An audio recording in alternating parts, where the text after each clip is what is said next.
দেশ, আহা বাংলাদেশ, স্বপ্নের বাংলাদেশ, ভালোবাসার বাংলাদেশ, বিজয়ী বাংলাদেশ। যেই বাংলাদেশকে আমরা আমাদের স্বপ্নে দেখি, আমাদের ভালোবাসায় দেখি, আমরা যেই বাংলাদেশকে বিজয়ী হিসেবে দেখি, তারাই আজ পুরো দেশের 20 কোটি মানুষের প্রতিনিধি হয়ে নেমেছিলেন ফুটবল মাঠে। জয় তারা ছিনিয়ে এনেছেন ভারতের বিপক্ষে। শেখ মোরসালিনের নাম বাংলাদেশের ফুটবল রূপকথায় ঢুকে গেল চিরদিনের জন্য।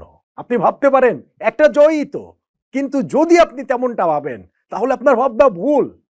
ভারতের বিপক্ষে বাংলাদেশের জয় কখনোই শুধুমাত্র একটা জয় নয়।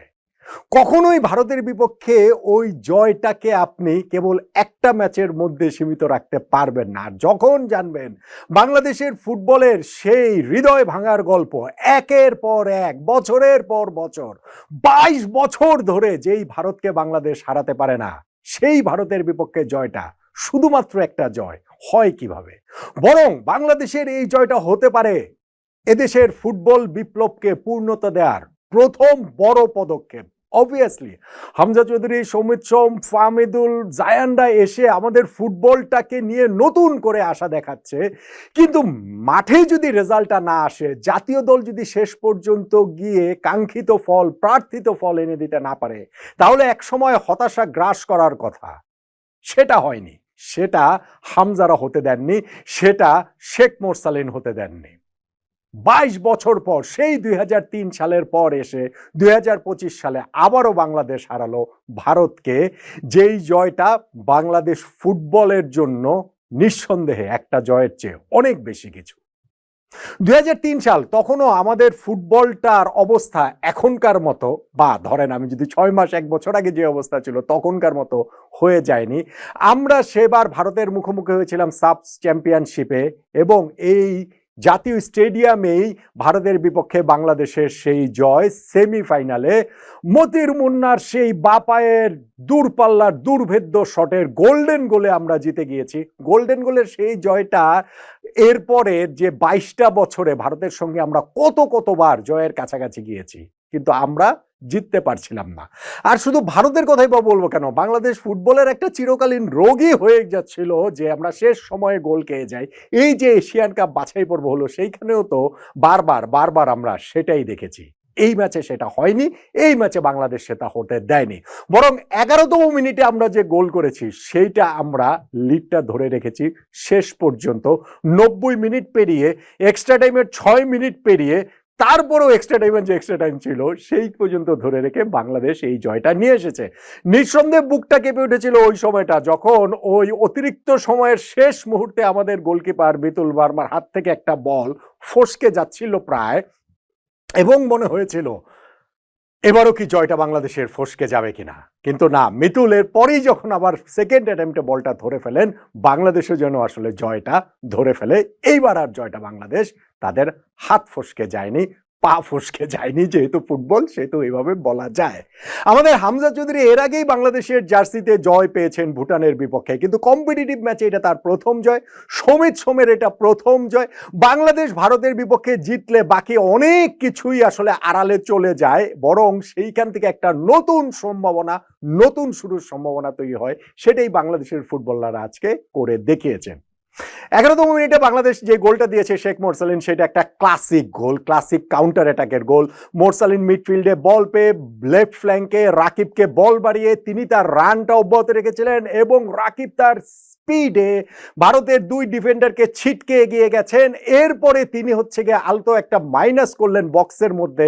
রান কন্টিনিউ করা শেখ মোরসালিন এসে সেইটাকে মিট করলেন। ভারতের গোলকিপার এগিয়ে আসবেন নাকি আসবেন না, এই একটা দ্বিধাদ্বন্দ্বে ছিলেন, এবং ওই সুযোগটা কাজে লাগে মোরসালিন দারুণভাবে ভারতীয় কিপারের পায়ের ফাঁক দিয়ে বলটা আসলে জালে জড়িয়ে দিলেন।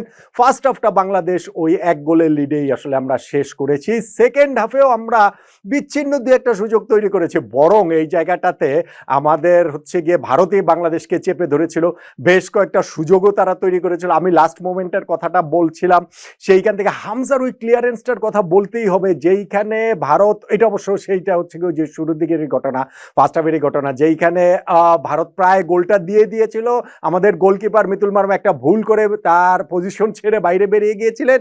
ভারতের ওই ফুটবলারের নেওয়া শটটি হামজা চৌধুরী যেভাবে লাফিয়ে উঠে হেড করে বাঁচালেন, একেবারে যেটা গোলমুখী ছিল বলটা, ওইখানেই বাংলাদেশ আসলে ম্যাচ জয়ের পথে অনেকখানি এগিয়ে গিয়েছে। ওই স্পিরিটের জায়গাটা থেকে আমি যদি বলি, হামজার আরও একটা ওই যে ভলিটা তিনি মেরেছিলেন বুক দিয়ে নামিয়ে বা পায়ের শটে, সেইটা গোল হলে একটা দর্শনীয় গোল হতো বক্সের বাইরে থেকে। সেকেন্ড হাফে অবশ্য হামজা একটা ভুল পাস দিয়েছিলেন, যেইটা আমাদের গোলটা হলেও হতে পারতো, কিন্তু সেখানে আমাদের কিপার এগিয়ে আসার কারণে ওই জিনিসটা হয়নি। শেষ দিকে গিয়ে 83তম মিনিটে বাংলাদেশ একটা পেনাল্টির অ্যাপিল করেছিল। আমি জানি না ভিএআর থাকলে হয়তো বা এই পেনাল্টিটা আমরা পেলেও পেতে পারতাম, যদিও ভারতের ফুটবলারের ওইটা পেছন থেকে লেগেছিল, হচ্ছে গিয়ে হেডের বলটা হাতে লেগেছিল। So you never know, 50-50 chance Bangladesh পেলেও পেতে পারতাম। কিন্তু এখন আর এইসব দিয়ে আর আলোচনার আমাদের কোনো আর আলাদা কোনো কিছু নেই, কারণ আমরা ম্যাচটা জিতে গিয়েছি। যেই ভারত আমাদের কাছে 22 বছর ধরে অজেয় ছিল, সেই ভারতকে আমরা হারিয়েছি।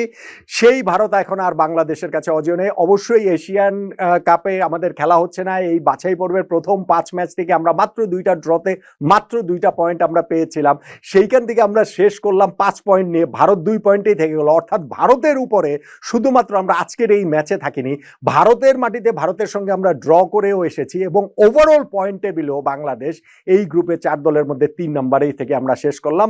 ভারতের আগে থেকে আমরা আসলে শেষ করলাম। ভারত তাদের ওই পেশাদার ফুটবল লিগ কাঠামো, এত এত অর্থ খরচ, সবকিছুর পরও তাদেরকে টপকে বাংলাদেশের এই জয় পাওয়াটা নিঃসন্দেহে সিগনিফিকেন্ট। এবং যেটা আমি বলছিলাম যে এই জামাল ভুঁইয়ারা যেই বিপ্লবটা শুরু করেছিলেন আজকে থেকে আরো 12 বছর আগে, বাই দ্য ওয়ে জামালও কিন্তু কখনোই ভারতের সঙ্গে জয় পাননি বা বিজয়ী দলের অংশ ছিলেন, আজকে তিনি সেই দলটার অংশ।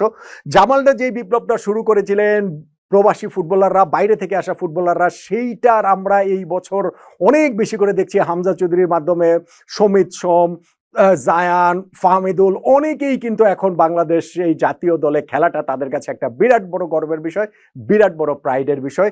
এবং সেইটার জন্য আমাদের একটা জায়গারই অভাব ছিল, রেজাল্ট, মাঠের রেজাল্ট, ন্যাশনাল টিমের রেজাল্ট। অবশেষে আমরা সেই রেজাল্টটা পেলাম। আমরা অবশ্যই এশিয়ান কাপের চূড়ান্ত পর্বে খেলছি না, অবশ্যই গ্রুপ টপ আমরা করতে পারলাম না, আগেই আমাদের সম্ভাবনা শেষ হয়ে গিয়েছিল। কিন্তু ভারতের বিপক্ষে জয় তো কখনোই আর শুধুমাত্র আরেকটা জয় নয়। এই জয়টা 2003-এর সাফ চ্যাম্পিয়নশিপের সেমিফাইনালের সঙ্গে এই ম্যাচটাকে মিলিয়ে দিয়েছে, মতিউর মুন্নার সঙ্গে মিলিয়ে দিয়েছে শেখ মোরসালিনকে। এবং বাংলাদেশ ফুটবল সেই কারণে আবারও সেই সোনালী অতীতে, আবারও সেই স্বর্ণালী দিনে ফিরে যাওয়ার স্বপ্নটা আরও জোরে সোরে, আরও অনেক বেশি করে